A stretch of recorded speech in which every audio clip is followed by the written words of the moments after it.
ओम शांति। 23 जून 2022। बाबा के महावाक्य। मीठे बच्चे, यहाँ के करोड़ अरब तुम्हारे काम नहीं आने हैं। सब मिट्टी में मिल जाएगा। इसलिए तुम अब सचखंड के लिए सच्ची कमाई करो। प्रश्न: किस एक बात के कारण तुम ब्राह्मण देवताओं से भी ऊंच माने जाते हो? उत्तर: हम ब्राह्मण अभी सर्व की रूहानी सेवा करते हैं। हम सभी आत्माओं का मिलन परमात्मा बाप से कराते हैं। यह पब्लिक सेवा देवताएं नहीं करते। वहाँ तो राजा रानी तथा प्रजा है। जो यहाँ का पुरुषार्थ किया है उसकी प्रारब्ध भोगते हैं। सेवा नहीं करते, इसलिए तुम सेवाधारी ब्राह्मण देवताओं से भी ऊंचे हो। ओम शांति। यह किसकी सभा लगी हुई है? जीवात्माओं और परमात्मा की। जिनको शरीर है उनको कहा जाता है जीव आत्मा। वो मनुष्य हुए और उन्हें परमात्मा कहते हैं। जीवात्माएं और परमात्मा अलग रहे बहुकाल। सुंदर मेला लग गया जब सतगुरु मिला दलाल। इसको मंगल मिलन कहा जाता है। बच्चे जानते हैं परमपिता परमात्मा को जीवात्मा नहीं कह सकते, क्योंकि वो लोन लेते हैं, तन का आधार लेते हैं। खुद आकर कहते हैं, बच्चे मुझे भी इस प्रकृति का आधार लेना पड़ता है। मैं गर्भ में तो जाता नहीं हूँ, मैं इसमें प्रवेश कर तुमको समझाता हूँ। तुम जीवात्माओं को तो अपना अपना शरीर है, मेरा अपना शरीर नहीं है, तो यह न्यारी सभा हुई ना। ऐसे नहीं कि यहाँ कोई गुरु, चेले व शिष्य बैठे हैं। नहीं, यह तो स्कूल है। ऐसे नहीं कि गुरु के पीछे गद्दी मिलनी है। गद्दी की बात नहीं। बच्चों को निश्चय है कि हमें कौन पढ़ाते हैं। बिगड़ निश्चय कोई भी नहीं आ सकता। जीवात्माओं का वर्ण है ब्राह्मण वर्ण, क्योंकि ब्रह्मा द्वारा परमपिता परमात्मा रचना रचते हैं। तुम जानते हो हम ब्राह्मण हैं, सबसे सर्वोत्तम, देवताओं से भी उत्तम। देवताएं कोई पब्लिक सेवा नहीं करते हैं। वहाँ तो यथा राजा रानी तथा प्रजा है। जो अपना पुरुषार्थ किया हुआ है उस अनुसार अपनी प्रारब्ध भोगते हैं। सेवा कोई नहीं करते हैं। ब्राह्मण सेवा करते हैं। बच्चे जानते हैं हम बेहद के बाप से हूबहू 5000 वर्ष पहले मुहाफिक राजयोग सीख रहे हैं। तुम बच्चे ठहरे। यहाँ चेले चाटी की बात नहीं। बाप घड़ी घड़ी बच्चे बच्चे कहकर समझाते हैं। तुम अभी आत्म अभिमानी बने हो। आत्मा अविनाशी है, शरीर विनाशी है। शरीर को कपड़ा कहा जाता है, यह मोत पलीती कपड़ा है, क्योंकि आत्मा आसुरी मत पर विकारों में जाती है, पतित बनती है। पावन और पतित अक्षर निकलता ही है विकार से। बाप कहते हैं, अब ज्यादा पतित मत बनो। अभी सब रावण की जंजीरों में फंसे हुए हैं, क्योंकि यह है रावण राज्य। तो बाप तुम्हें रावण राज्य से लिबरेट कर राम राज्य में ले जाते हैं। गॉड फादर इज लिबरेटर कहते हैं, मैं सबको दुख से छुड़ाए वापस शांति धाम में ले जाता हूँ। वहां जाकर फिर नए सिर आए बच्चों को अपना पार्ट रिपीट करना है। पहले पहले पार्ट रिपीट करना है देवताओं को, वही पहले थे। अब गोया ब्रह्मा द्वारा आदि सनातन देवी देवता धर्म की स्थापना होती है। कलयुग का विनाश सामने खड़ा है, बड़े अंधेरे में पड़े हैं। भल पद्मपति करोड़पति हो गए हैं, रावण का बड़ा पॉम्प है, इसमें ही ललचायमान हो गए हैं। बाप समझाते हैं, यह झूठी कमाई है जो सारी मिट्टी में मिल जाएगी। उन्हों को हासिल कुछ भी नहीं होना है। तुम तो भविष्य 21 जन्मों के लिए बाप से वर्षा लेने आए हो। यह है सचखंड के लिए सच्ची कमाई।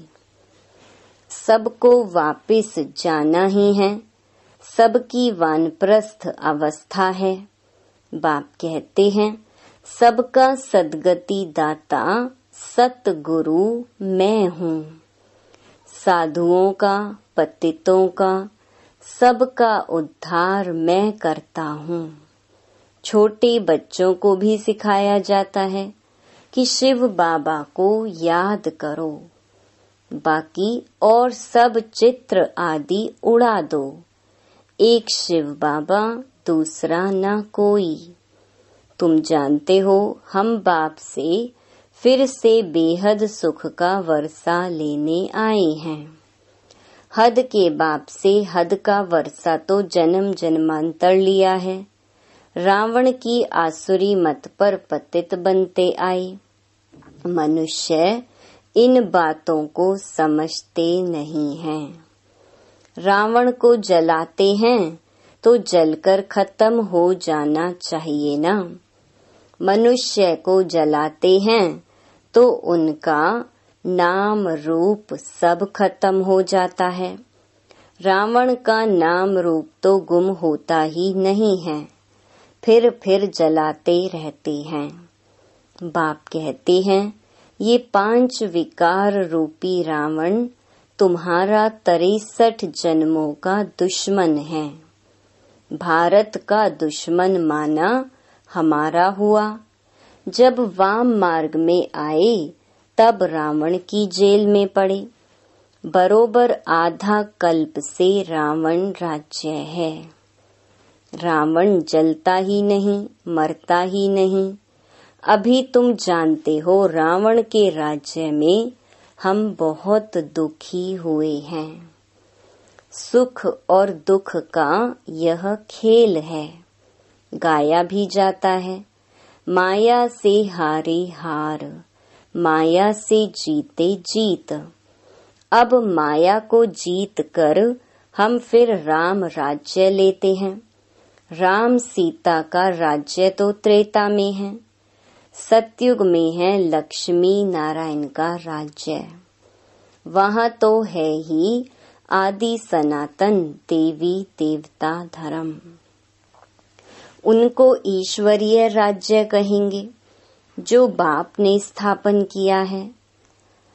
बाप को कभी सर्वव्यापी नहीं कह सकते हैं। ब्रदरहुड है, बाप एक है, तुम सब आपस में भाई भाई हो। बाप बैठ आत्माओं को पढ़ाते हैं। बाप का फरमान है कि मुझे याद करो। मैं आया हूँ भक्ति का फल देने। किसको? जिन्होंने शुरू से लेकर अंत तक भक्ति की है।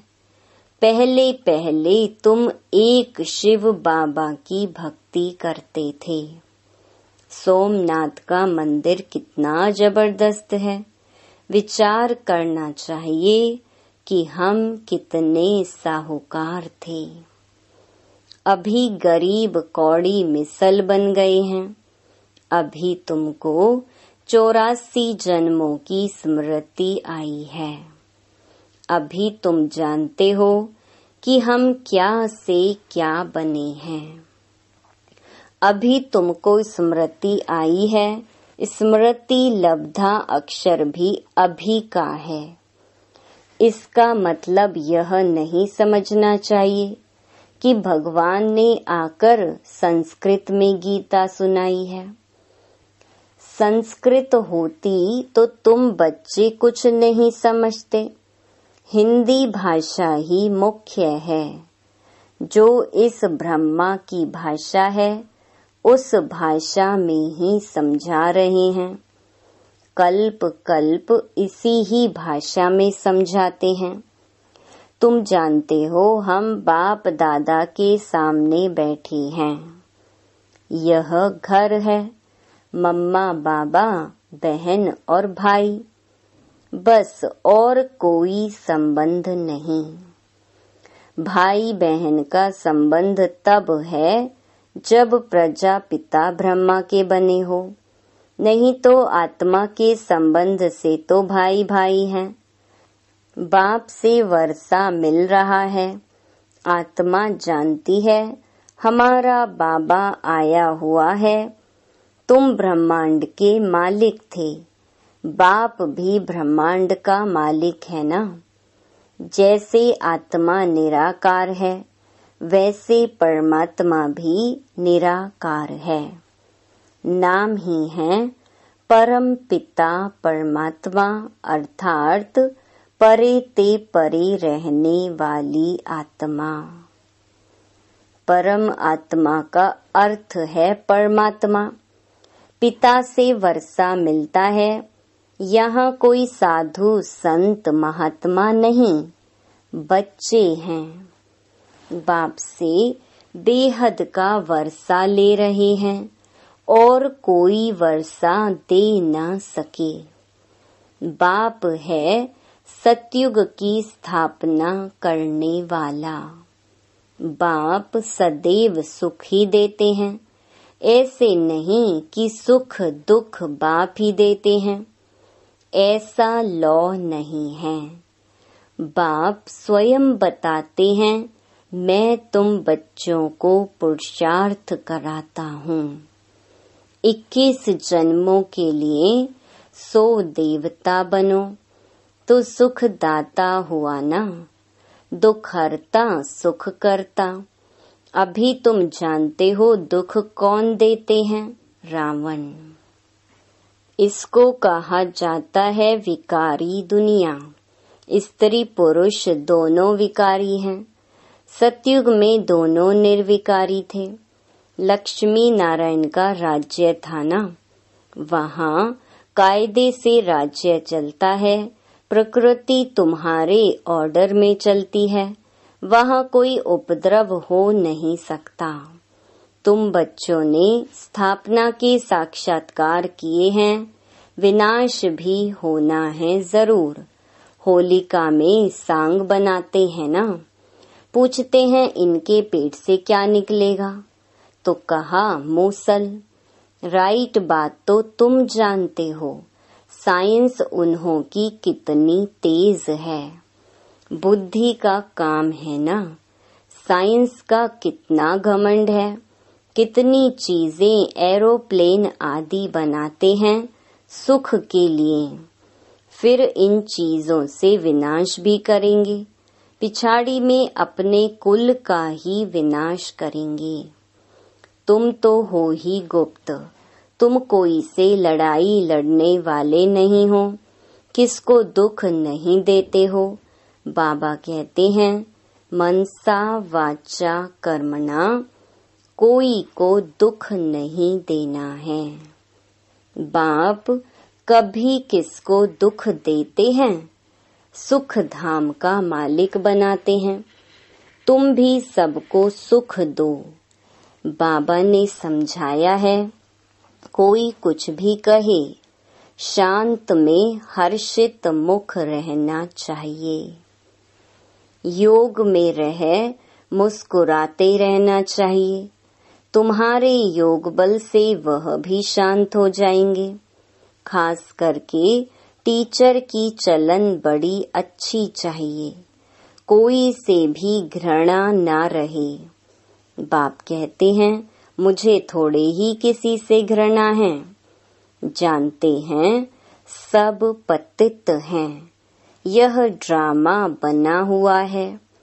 जानता हूँ इनकी चलन ही ऐसी है। खान पान कितना मलेच्छ का है, जो आता वह खाते रहते हैं। लाइफ सबको प्यारी लगती है, लाइफ हमको भी बहुत प्यारी लगती है। जानते हैं इससे हमको बाबा से वर्षा पाना है। योग में रहने से तुम्हारी आयु बढ़ेगी, विकर्म कम होंगे। भविष्य 21 जन्मों के लिए आयु बड़ी हो जाएगी। पुरुषार्थ अभी का है, जिससे फिर प्रारब्ध बनती है। योग बल से हम हेल्दी बनते हैं, ज्ञान से वेल्दी। हेल्थ वेल्थ है तो सुख है। सिर्फ वेल्थ है हेल्थ नहीं तो भी सुख नहीं रह सकता। ऐसे बहुत राजाएं बड़े बड़े साहूकार हैं, परंतु लंगड़े बीमार। उनको कहा जाता है ऐसे विकर्म किए हैं जिसका फल मिला है। बाप तुमको सुनाते तो बहुत हैं, ऐसे नहीं बाहर जाने से यहाँ का यहाँ रह जाए। यह तो नहीं होना चाहिए ना। धारणा करनी है और कुछ याद ना पड़े। अच्छा, शिव बाबा को याद करो। अंदर बड़ी गुप्त महिमा करनी है। बाबा, यह मन चित्त में भी नहीं था कि आप आकर पढ़ाएंगे। यह बात कोई शास्त्रों में भी नहीं है कि निराकार परम पिता परमात्मा आकर पढ़ाते हैं। बाबा, अब हम जान गए, बाप के बदले कृष्ण का नाम डालने से गीता खंडन हो गई। कृष्ण के तो चरित्र हो न सके। गीता है इस संगम का शास्त्र। उन्होंने फिर द्वापर में दिखा दिया है। तो बाप कहते हैं कि बच्चे और सब बातों को छोड़ पढ़ाई पर ध्यान रखना है। बाप की याद ना रहे, पढ़ाई में मस्त ना रहे तो टाइम वेस्ट हो जाएगा। तुम्हारा टाइम मोस्ट वैल्यूबल है, इसलिए वेस्ट नहीं करना चाहिए। शरीर निर्वाह भल करो, बाकी फालतू ख्यालातों में टाइम नहीं गंवाना चाहिए।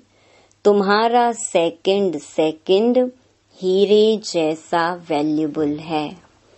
बाप कहते हैं मन मना भव।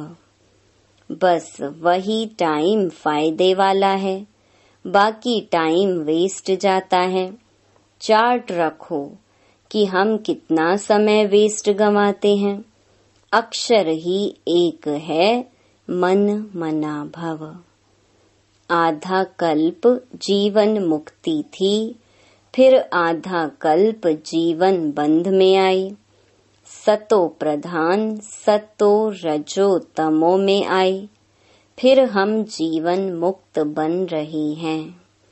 बनाने वाला बाप ही है, सबको जीवन मुक्ति मिलती है।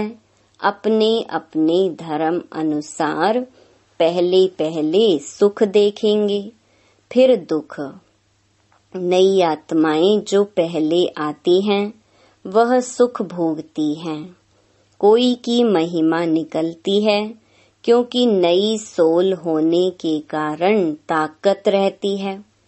तुम्हारे अंदर खुशी के बाजे बजने चाहिए। हम बाप दादा के सामने बैठे हैं। अब नई रचना हो रही है। तुम्हारी इस समय की महिमा सतयुग से भी बहुत बड़ी है। जगत अम्बा देवियां सब संगम में थीं, ब्राह्मण थे।